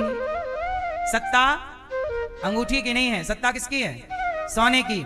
ऐसे ही जैसे सोने के एक आकार को आप अंगूठी कहते हैं, सोने के एक आकार को आप झुमका कहते हैं, सोने के एक आकार को आप मंगलसूत्र कहते हैं, इसी प्रकार चींटी, हाथी, कुत्ता, बिल्ली, कण कण, जैसे हर आभूषण में सोना ही सोना समाया है, ऐसे कण कण में भगवान ही भगवान समाये हुए हैं। जैसे आभूषण में सोने के अतिरिक्त कुछ नहीं है। घड़े में माटी है कि माटी में घड़ा है? घड़े में माटी है कि माटी में घड़ा है? घड़ा है कि माटी है? क्या दोनों में क्या है? माटी शेष, माटी सत्य है कि घड़ा सत्य है? क्या सत्य है? घड़ा है ही नहीं। क्या नहीं है? घड़ा नहीं है, पर दिखता कौन है? भाई साहब एक घड़ा दे दो, बोला यही जाएगा भाई साहब एक घड़ा दे दो, पर घड़े में घड़ा नहीं होता। जैसे आप खरीद के लाते हो वो माटी है, बोलो हाँ, लेकिन उसे व्यवहार में माटी नहीं बोला जाएगा, उसे बोला जाएगा ये घड़ा है, पर है वो माटी। जैसे घड़े में घड़ा नहीं, माटी ही माटी है, ऐसे अनिरुद्धाचार्य में, आप में, कुत्ता में, बिल्ली में, कुत्ते में कुत्ता नहीं है, बस भगवान ही भगवान है। बिल्ली में बस बिल्ली नहीं है, भगवान ही भगवान है। आप में बस आप नहीं है, भगवान। जैसे घड़े में घड़ा नहीं है, क्या ही क्या है? मिट्टी ही मिट्टी है घड़े में, ऐसे हर जीव में भगवान ही है। भगवान के सिवा आपकी अपनी कोई सत्ता थोड़ी है। तो कण कण में कौन है? आप कौन हैं? आपके माता कौन, पिता कौन, बच्चे कौन? इसलिए कहता हूं सब भगवान ही है, इसलिए बेवजह ना लड़ा कर। अब एक प्रश्न ये खड़ा हुआ कि जब आप में भगवान, हम में भगवान, इनमें भगवान, तो फिर लोग लड़ते क्यों हैं? मारा पीटी क्यों करते हैं? खूना खराबा क्यों करते हैं? खून खराबा। जब सब में ईश्वर है, तो जब आपके अंदर भगवान है तो भगवान तो समझदार होते हैं, वो लड़ते तो है नहीं। क्यों? भगवान यदि सबके अंदर हैं, तो जिसने बलात्कार किया उसके अंदर भी तो भगवान थे, तो फिर बलात्कार क्यों किया उसने? अब ये सवाल खड़ा हो गया। चोर ने चोरी की, उसके अंदर भी भगवान थे, क्योंकि सब में यदि ईश्वर है तो चोर में भी तो भगवान है, बलात्कारी में भी तो भगवान है, क्योंकि सब में आप कह रहे हैं कि ईश्वर है, तो सब में भगवान। तो प्रश्न ये खड़ा हुआ कि जब सब में भगवान है तो इंसान इंसान का खून क्यों पी जाता है? खून का प्यासा क्यों हो जाता है? झगड़ा क्यों करता है? कौन उत्तर देगा इसका? मैया आप उत्तर देंगे? चश्मा वाले भैया, सब में भगवान है, बोलो हाँ, तो फिर लोग लड़ते क्यों हैं? भगवान तो लड़ते नहीं है। फास्ट, क्यों लोग लड़ते हैं? क्यों गलत काम करते हैं जब सब में भगवान है? तो उत्तर दो, उत्तर सुनो, अब उत्तर सुनो। सब में ईश्वर हैं तो लड़ाई झगड़ा इसलिए क्योंकि ईश्वर आपके अंदर तो हैं, पर आपके ऊपर माया का पर्दा पड़ा हुआ है। किसका पर्दा है? जोर से, जोर से, जोर से। इसी माया के पर्दे के कारण आप क्या कहते हो? आपका नाम क्या है? क्या? चेतन, निरंजन। ये भैया आपका नाम क्या है? दीपक, जेपी। आपका नाम क्या है? रोहित। आपका नाम है? गोरेलाल है? बूढ़ेलाल है? कुड़ीराम, उड़ीराम है? ठीक है, राम। सुनो, अब ये बताओ, आपने कहा मेरा नाम रोहित है, मेरा नाम ये है, मेरा नाम वो, ठीक है। अब ये बताओ, आप कह रहे हो मेरा नाम रोहित है, मेरा नाम अभिषेक है, मेरा नाम राहुल है, गीता है, सविता है। अब ये बताओ, आप ईश्वर के अंश हो, आप कौन हो? लेकिन आप नाम क्या बता रहे हो? हाँ, निरंजन। जबकि ये निरंजन क्यों बोल रहे हैं? ये क्यों नहीं बोल सकते कि मैं ईश्वर का अंश हूं? जबकि आप ईश्वर के अंश हैं, ये बात सत्य है। आप निरंजन है, ये बात सत्य नहीं है। व्यवहार में तो यही सत्य है कि ये निरंजन है, आधार कार्ड पैन कार्ड में तो निरंजन है, पर ईश्वर के आधार पैन में ये निरंजन नहीं है। क्यों? जैसे व्यवहार में तो घड़ा है, पर वास्तविक में घड़ा मिट्टी है, ऐसे ही व्यवहार में निरंजन है, वास्तविक में निरंजन आप निरंजन अपने आप को कह रहे हो, हम अनिरुद्धाचार्य अपने आप को कह रहे हैं। ये क्यों कह रहे हैं जबकि हम सब ईश्वर के अंश हैं? क्यों कह रहे हैं? क्योंकि हम सब पर माया का पर्दा पड़ा है और इसी माया के पर्दे के कारण लोग आपस में झगड़ा करते हैं, क्योंकि अपने वास्तविक रूप को भूल चुके हैं। मैं ईश्वर का अंश हूं। माया का पर्दा पड़ जाने के कारण यह ज्ञान नष्ट हो गया कि मैं ईश्वर का हूं, और जब यह ज्ञान नष्ट हो गया तो आपस में झगड़ा विवाद चालू हो गया। और जिस दिन वो अज्ञान मर जाता है, मैं वाला, मेरा वाला, तब वास्तविक ज्ञान जागता है और माया का पर्दा हटता है। तब दिखता है कि वाह, मैं कौन हूं, और तब वह व्यक्ति आत्म तत्व हो जाता है, ईश्वर में विलीन हो जाता है और वह परम पिता परमात्मा को पा लेता है। इसी का नाम है आत्मज्ञान। इस ज्ञान तक पहुंचना करोड़ों में कोई 2-4 पहुंच पाते हैं। तो ये है माया का पर। जैसे कभी तालाब में देखा होगा, आपके गांव नगर में तालाब है? बोलो हाँ। तालाब में ऊपर चोई जम जाती है, हरी हरी क्या जम जाती है? काई कहते हैं उसे। काई तो किनारे जमती है, उसे काई कहते हैं। जो ऊपर से घेर ले उसे चोई कहते हैं हमारे यहाँ। आपके यहाँ क्या कहते हैं? काई समझ लो चलो। अच्छा, काई मैया पूरे तालाब में ऐसी पट जाती है कि पानी को ढक देती है। बोलो हाँ। और पूरा तालाब कैसा दिखता है? वो हरा। पूरा तालाब किस कलर का? हरा।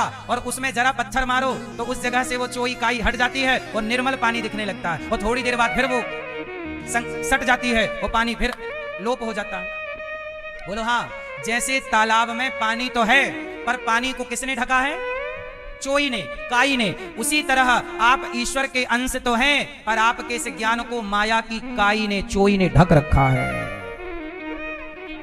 और जरा गुरुजी ज्ञान का कंकड़ मारते हैं, ज्ञान का पत्थर मारते हैं, तो वो ज्ञान प्रकट हो जाता है, अरे मैं ईश्वर का। लेकिन जैसे ही घर गए, घर जाते जाते गुरुजी का ज्ञान बह गया और फिर चोई ने ढक लिया। ये मैया पीली सो गई। ये देखना देखना, मैया सो जाओ मेरी मां। सुनो, इसलिए गुरु क्या करते हैं? इसलिए कहता हूं कि उसे चोई को हटाना पड़ेगा। क्या हटाना पड़ेगा? उस काई को हटाना पड़ेगा। उस काई को जब हटाएंगे तो वो काई हटेगी और निर्मल पानी मिल जाएगा। ऐसे ही जब भगवान की शरण में जाओगे तो भगवान की कृपा होगी, तो कृपा जब होगी तो माया हटेगी और माया की काई हटेगी, तो आपका निर्मल ज्ञान प्रकट हो जाएगा और वही ज्ञान आपको परमात्मा का बोध कराएगा, ईश्वर से मिलाएगा। आगे का सारा काम क्लियर है। माया को हटाना है। इसलिए कहते हैं माया बड़ी प्रबल है। माया घेर लेती है और ऐसी घेरती है कि यथा अब पानी, पूरे तालाब में पानी ज्यादा है, काई कम है, पर काई ने पानी को ऐसे ढका कि काई ही काई दिखती है, पानी दिखता ही नहीं। जीवन में अज्ञान ही अज्ञान दिखता है, ज्ञान दिखता ही नहीं, क्योंकि माया ने ढक रखा है। इसलिए तो कहा असतो मां सद्गमय तमसो मां ज्योतिर्गमय, कि हम जब गुरु की शरण में जाते हैं तो गुरु वो काई वो हटाते हैं और दिव्य आपको यथार्थ बोध कराते हैं कि तुम कौन हो। और जब आपको यथार्थ बोध होता है कि मैं ईश्वर का अंश हूं, ईश्वर अंश जीव अविनाशी, तब जाकर के व्यक्ति ईश्वर की ओर बढ़ता है और आत्म कल्याण कर लेता है। इसलिए गुरु चाहिए, सत्संग चाहिए, जो वो काई को हटा सके। समझ आई कि नहीं? तो आप लोग जो गलत काम करते हैं, आप तो ईश्वर का स्वरूप हैं, पर गलत क्यों करते हैं? क्योंकि आप पर पर्दा पड़ा है माया का, इसलिए आप गलत करते हैं। तो आप गलत नहीं करते, वो माया आपसे गलत कराती है। इसलिए माया किस पर प्रभावी नहीं है? जो भगवान की शरण में है। इसलिए प्रहलाद जी कह रहे हैं कि छठवीं भक्ति है सरलता, सब में भगवान को देखना। सातवीं भक्ति आठव जथा लाभ संतोषा, जितना ईश्वर दे दें उसमें संतुष्ट रहना। ये आठवीं। संतोष कौन सी भक्ति है? कौन सी? संतोष। ईश्वर ने जितना दिया, आप कितना कमाते हो? आप कितना कमाते हो? भैया सफेद शर्ट वाले, पीछे वाले भैया, आप कितना कमाते हो? हाँ, पीछे वाले भैया सफेद शर्ट, आपने सफेद शर्ट पहन रखी, पीछे वाले भैया। हाँ, ये सुन रहा है ना तू,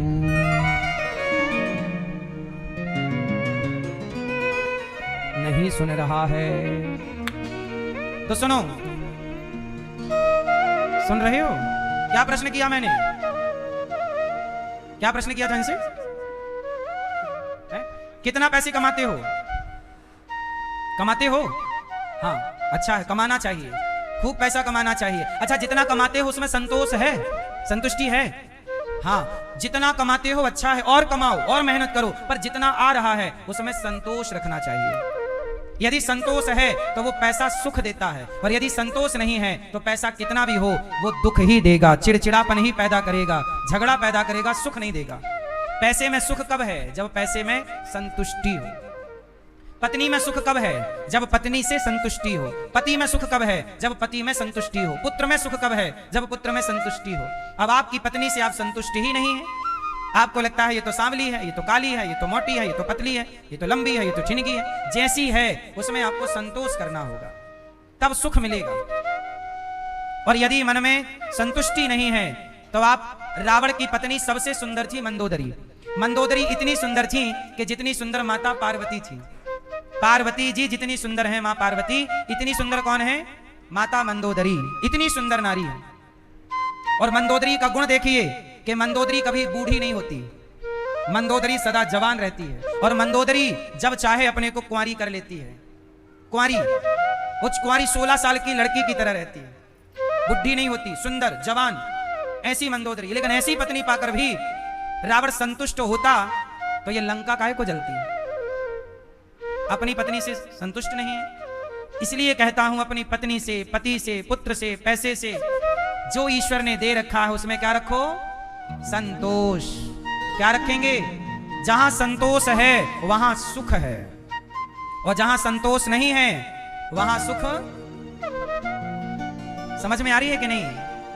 इसलिए जितना कमाते हो ना भैया, उतना कमाओ और मेहनत करो, पर जो है, जितना बड़ा घर आपका, जितनी बड़ी गाड़ी, दूसरों की गाड़ी देखकर परेशान ना हुआ करो। जो आपकी गाड़ी है वो बहुत अच्छी है, जो आपका घर है वो बहुत अच्छा है, आपको अपने में संतुष्ट रहना है। हमारे पास साइकिल है, हम साइकिल में खुश हैं। आपके पास मोटरसाइकिल है, भगवान करे आपके पास और हो, कार है। हमारे पास जो ईश्वर ने हमें जिस योग्य समझा है वो दिया है।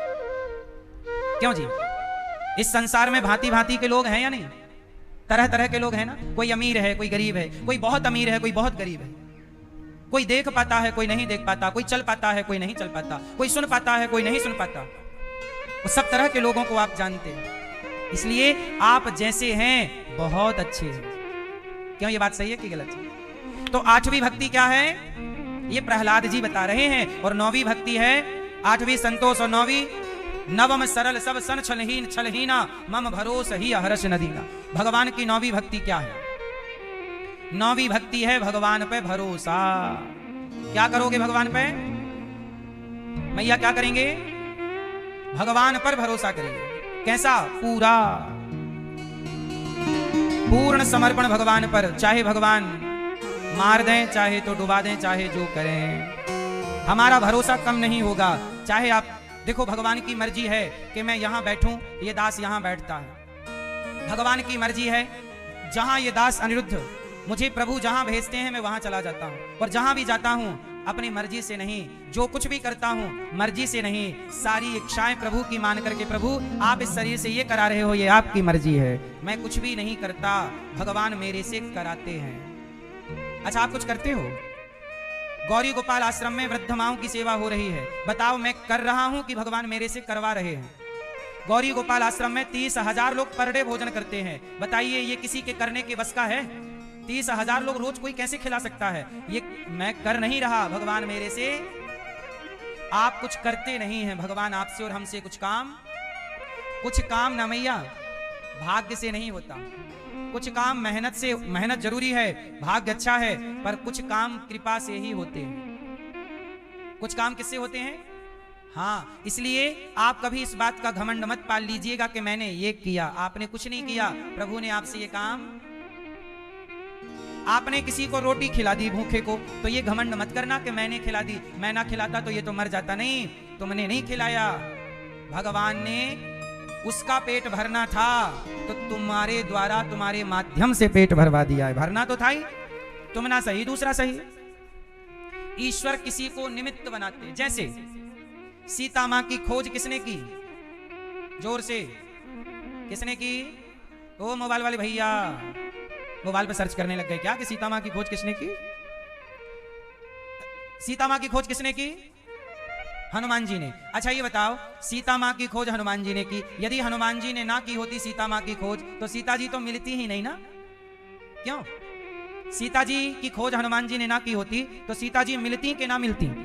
जोर से, थोड़ा जोर लगा के मिलती कि ना मिलती? हाँ, सीता जी की खोज हनुमान जी ने की।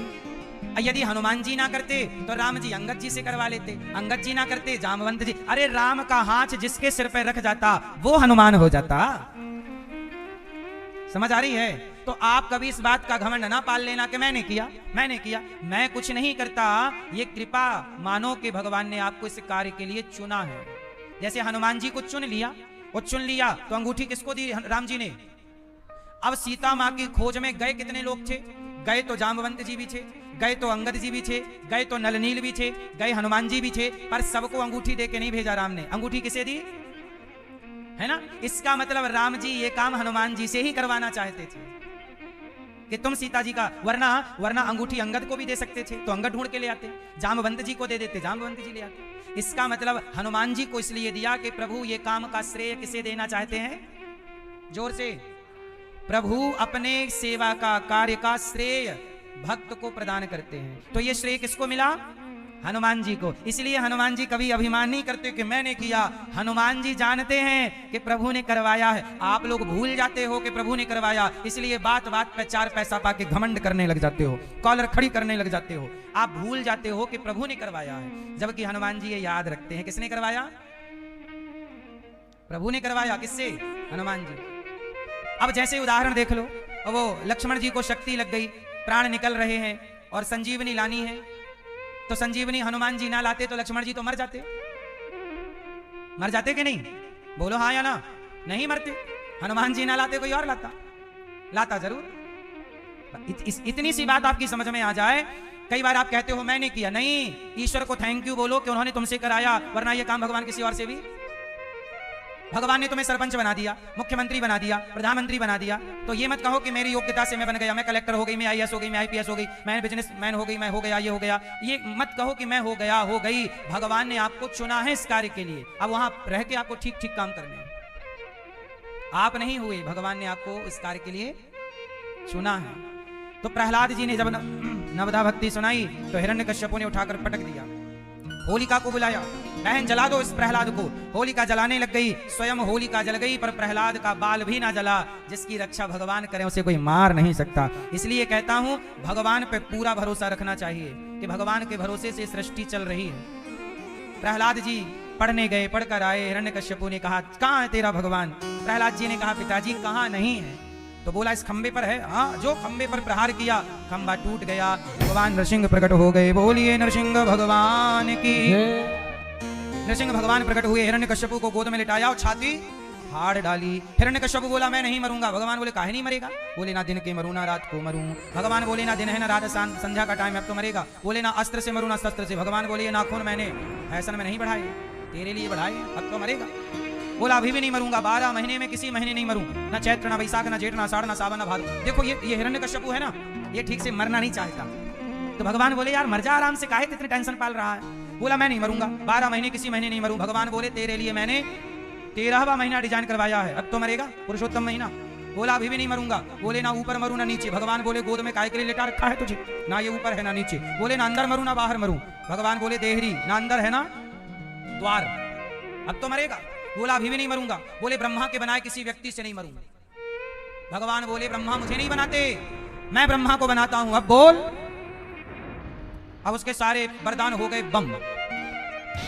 सारे वरदान क्या हो गए? सारे वरदान खत्म।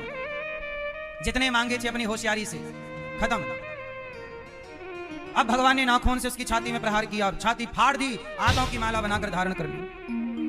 कितना भी होशियार बन जाओ, ये हिरण्यकश्यप कितना होशियार था। काय ब्रह्मा जी से क्या वरदान मांगा? ना दिन को मरूं ना रात को मरूं, ना अस्त्र से मरूं ना शस्त्र से मरूं, ना आकाश से मरूं ना यहां तक कि 12 महीने में किसी महीने नहीं मरूं। और सुनो ब्रह्मा जी, आपके बनाए किसी व्यक्ति से नहीं मरूं। अब तो हो गया अमर, पर भगवान फिर भी मौत लेके आ गए। बोलो हाँ। और आप लोग क्या चमनप्राश खाने लग गए तो आपको लगता मरेंगे नहीं, कितना भी खाओ चमनप्राश, 2-2 चम्मच आप खा रहे हैं चमनप्राश। हिरण्यकश्यप वरदान मांग के नहीं बच पाया, तुम्हारा चमनप्राश तुम्हें बचा लेगा। इसलिए शांति से अपना मर जाया करो टाइम टू टाइम। जब मौत आए बिना रोए गाए शांति से भगवान का नाम लेके मरो। हिरण्यकश्यप की तरह नाटक मत किया करो मरने में, नहीं मरेंगे। काहे नहीं मरोगे? तुम्हारे बाप दादे सब नहीं मर गए? सब मर गए कि नहीं? बोलो हाँ। तो अपने को नहीं मरना पड़ेगा, इसलिए मरना तो पड़ेगा। इसलिए देखो, आंखें बंद कर लेने से खतरा टल नहीं जाता। शुतुरमुर्ग होता है, कौन होता है? शुतुरमुर्ग के बारे में सुना है? कैसा होता है वो? जब उसके पास कोई खतरा आता है ना, तो वो रेत में अपना मुंह डाल लेता है और फिर उसकी आंखें रेत के अंदर चली जाती हैं, तो उसे लगता है अब तो हमें दिख नहीं रहा है, खतरा टल गया। तो तुझे नहीं दिख रहा है, इससे खतरा नहीं टलता। तेरे आंखें बंद कर लेने से खतरा टला नहीं। आप मानो ना मानो, मौत सबके सिर पर नाच रही है। किसी की भी मौत कभी भी अटैक कर सकती है। तो मौत पहले आएगी कि कृष्ण पहले आएंगे, ये शर्त है अपनी। प्रभु अब आप बताओ कि पहले आप आओगे कि मौत आएगी। इसलिए प्रभु को पुकारते रहो। आज नहीं सुने, कल नहीं सुने, परसों नहीं सुने, राम राम रटते रहो जब तक घट में प्राण। कभी तो दीन दयाल के भनक पड़ेगी कान, कभी तो सुनाई पड़ेगा ना परमात्मा को कि कोई पुकार रहा। इसलिए राम, श्रीमन नारायण, श्री कृष्ण, राधे कृष्ण नाम जप करते रहो, पुकारते रहो। आज नहीं तो कल प्रभु सुनेंगे जरूर। इसलिए लापरवाही नहीं, भगवान नाम का आश्रय ले लो। काम करो, पैसे कमाओ, पर चिंतन श्री कृष्ण का, श्री कृष्ण। अब हिरण्यकश्यपु का उद्धार हो गया। प्रहलाद जी बड़े बड़े देवता देवी स्तुति करने आए, लक्ष्मी जी आई डर के, भगवान नरसिंह का रूप देख के सब भाग गए। प्रहलाद जी आए और चरण पकड़कर बोले, प्रभु अपना क्रोध शांत करिए, सबको डर लग रहा है। तब प्रहलाद जी को उठाकर भगवान ने गोद में बिठाया और जैसे गैया बछड़े को चाटती है, ऐसे भगवान नरसिंह प्रहलाद जी को चाटने लग गए। क्योंकि शेर का सिर है ना, शेर है तो शेर में शेर भी शेरनी भी तो बच्चे को चाटती है। तो शेर है तो भगवान प्रहलाद जी को वैसे ही चाट रहे हैं जैसे गैया बछड़े को चाट चाट के प्यार करती है। गैया चाटती है, क्या करती है? वो अपने बच्चे को प्यार करती है। ये गाय का प्यार करने का एक तरीका होता है। ऐसे ही जैसे गाय चाट चाट के प्यार करती है बछड़े को, ऐसे भगवान भी प्रहलाद जी को चाट रहे हैं, चाट रहे हैं। प्रहलाद जी के सिर पे हाथ घुमा रहे हैं बार बार। प्रहलाद छोटे 5 साल के बच्चे हैं ना, और नरसिंह भगवान भगवान हैं, बार बार प्रहलाद को गले लगा रहे हैं। फिर जंघा पे बिठाए, फिर प्रहलाद जी को टुकुर टुकुर भगवान देखें, बेटा प्रहलाद, तुम्हारे पिता ने तुम्हें बहुत कष्ट दिया, पर तुमने हर कष्ट में मेरा विश्वास नहीं छोड़ा। इसलिए तुम्हारे विश्वास को सत्य करने के लिए मैं खंबे से आया हूं तुम्हारे लिए प्रकट होकर, और नरसिंह बन करके आ गए। क्यों आए? क्योंकि मेरे भक्त का वचन मिथ्या नहीं होना चाहिए। प्रहलाद जी बार बार भगवान के गले लग रहे, बार बार प्रहलाद जी को भगवान नरसिंह चुम्बन कर रहे हैं। जैसे माँ बेटे के गालों को बार बार चूमती है, बाल बच्चे के माथे को बार बार चूमती है, ऐसे भगवान नरसिंह प्रहलाद जी के माथे का चुम्बन कर रहे। भक्त है ना, लाडला भक्त, 5 साल का, बार बार लाड़ गले लगा लेते हैं, फिर बिठा लेते, फिर गले लगाते, फिर बिठाते। ऐसे भगवान नरसिंह प्रहलाद जी को प्यार कर रहे हैं। प्रहलाद जी ने कहा, प्रभु ब्रह्मादयः सुरगणा मुनयोत सिद्धा सत्वैकतान मतयो वचसां प्रवाहैर प्रवाहैः नारादितुं पुरुगुणैरधुनापि विप्रो किं तोष्टुमर्हति समे हरिरुग्र जाते। आपकी स्तुति बड़े बड़े ब्रह्मा जी ने की, बड़े बड़े दिक्पाल, बड़े बड़े देवताओं ने की। मैं क्या जानूं आपके बारे में प्रभु, मैं तो बस आपका हूं। हे नाथ, मैं आपको कभी भूलूं नहीं, बस इतनी कृपा कर लीजिए कि नाथ मैं आपका स्मरण करता रहूं। भगवान नरसिंह बोले, प्रहलाद बेटा कुछ वरदान मांग लो मेरे से। प्रहलाद जी बोले, प्रभु कभी कुछ मांगने की इच्छा ना हो ऐसा वरदान दीजिए। मेरे अंदर कभी कुछ मांगने की क्या ना हो, निष्कामता। क्या मांगा प्रहलाद जी ने? मैं निष्काम हो जाऊं, मेरे अंदर कोई, देखो भगवान से कुछ मांगना नहीं चाहिए। अब आप कहो तो भगवान से नहीं मांगे तो किसी से मांगे? अरे भगवान पे भरोसा रखो, मांगने की जरूरत क्यों पड़ेगी? छोटा बच्चा तुमसे कुछ मांगता है क्या कि माँ दूध पिलाओ, माँ कंबल उड़ाओ, माँ पानी पिलाओ? छोटा बच्चा माँ से मांगता नहीं है कुछ, बिना मांगे माँ समझ जाती है कि बच्चे को क्या चाहिए। ऐसे जब तुम माँ हो, तुम समझ जाती हो कि तुम्हारे बच्चे को क्या चाहिए, तो क्या भगवान नहीं समझेंगे कि मेरे भक्त को क्या चाहिए? तुम भक्ति तो करो, तुम प्रेम तो करो, वो बिना मांगे है ना। सुदामा जी ने क्या श्री कृष्ण से कुछ मांगा? उत्तर दो मैया। कुछ मांगा? नहीं मांगा तो भगवान ने तो ना दिया होगा। उत्तर दो, दिया? सुदामा जी ने कुछ नहीं मांगा पर भगवान ने सब कुछ दिया। जब बिना मांगे सुदामा जी को मिला तो तुम सब्र रखो ना, तुम भगवान से प्रेम तो करो। सुदामा जी ने लिया नहीं, मुट्ठी भर चावल दिए। तुम भी देना सीखो, तुम्हें ईश्वर ना दें तो कहना, तुम्हें लेना तो है। हे भगवान ये दे दो, ये दे दो। भरोसा रखिए, भगवान का चिंतन करिए, और जो प्रभु दे दें, मैं ये नहीं कहता कि मुझे ये दे दो, जो प्रभु दे रहे हैं वो मेरे लिए बेहतर है। मैं डिसाइड नहीं करता कि मुझे ये चाहिए, प्रभु आप डिसाइड करिए जो मेरे लिए अच्छा हो, और जो अच्छा बुरा जो आपको देना है आप दीजिए, मैं आपकी हर मर्जी में खुश हूं, मेरी अपनी कोई शिकायत नहीं है। ये दास अनिरुद्ध, मैं जब बचपन छोटा था तो मैं गांव में घर घर जाके भीख मांगा करता था। जब भिक्षा मांग कर लाता तब हमारी माँ रोटी बनाती। बारिश का पानी होता तो हमारे घर के सारे बर्तन बिजी रहा करते। यहाँ टपक रहा है तो यहाँ गिलास रख दी, वहां टपक रहा है तो तपेली गंजी रख दी, वहां टपक रहा है तो ये रख दिया, पूरे बर्तन बिजी थे। घर में पानी पूरा अंदर ही आता, ऐसी व्यवस्थाओं में भी अपना बचपन भिक्षा मांगकर जो मिल जाए खा पी के भोग लगाकर खाना, तब भी हमें कोई शिकायत नहीं थी भगवान से कि भगवान तुमने खाने को रोटी तक ना दी। शिकायत तब भी नहीं थी। तब भी हम लोग सोचिए हम भीख मांगकर लाते थे, और जो लाते भीख मांगकर तो जो बनाती हमारी माँ वो सबसे पहले भगवान को भोग लगाते थे। मंदिर था, हम लोग मंदिर में, गांव में एक मंदिर के पुजारी थे, हमारे पिताजी पूजा करते थे, तो जो भोग आता मतलब भिक्षा मांगकर जो मिलता पहले भगवान को खिलाते और भगवान को खिलाकर फिर खाते। और तब भी शिकायत नहीं थी कि तुमने ये हाल दिया कि भीख मांगना पड़ रहा है। बचपन में मैं कपड़े पहनता था, पैंट पहनता था तो पूरा पैंट पीछे से फट चुका होता था, चड्डी दिखती थी पूरी, 2 छेद हो जाते पीछे बड़े बड़े। ऐसे कपड़े जब पिताजी को दिखाएं कि देख लो ये पूरा फट गया, तब पिताजी दूसरा पैंट सिलाने के बारे में सोचते।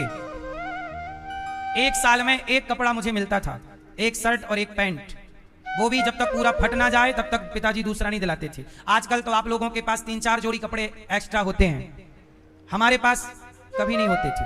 ऐसे बचपन गुजरा है। आप लोग जीन्स पहनते हैं ना, जीन्स का पैंट, हमारे गांव के बहुत सारे लड़के जीन्स पहनते थे। मैंने अपने पूरे जीवन में, पिताजी ने मुझे कभी जीन्स दिलाया ही नहीं। जब इच्छाएं थी तब था ही नहीं, औकात ही नहीं थी जीन्स खरीदने की। हमारी मौसी शहर में रहा करती थी, वो कभी कभी आती थी तो हमारा एक बड़ा भाई है मौसी का लड़का, उसके रिजेक्ट वाले कपड़े मौसी ले आया करती थी, तो फिर वो पहन के बहुत खुश हुआ करते थे कि चलो कपड़े आ गए। ऐसे हाल में भी हमने अपना जीवन गुजारा है। ऐसी स्थिति आपकी शायद ना हो, भगवान करे ना ही हो, किसी की ना हो, लेकिन इस हाल में भी हम रहे तब भी शिकायत नहीं थी। और आज आपके सामने बैठ के कथा सुना रहे हैं, आज वृद्ध माओं की सेवा कर रहे हैं, हजारों भक्त भोजन कर रहे, प्रभु ये सब कार्य करा रहे, आज भी हमारी कोई शिकायत गिला शिकवा नहीं है। हमने कुछ भी नहीं किया, भगवान ने जो जो कराया, जो जो दिखाया, जैसा समय दिखाया, बस हर हाल में हम भगवान की शरण में रहे। बस किसकी शरण में रहे? प्रभु आपके हैं, अब जैसे आपका मन हो रखो। अब ये सावन आने वाला है, आषाढ़ चल रहा है, अब सावन आएगा।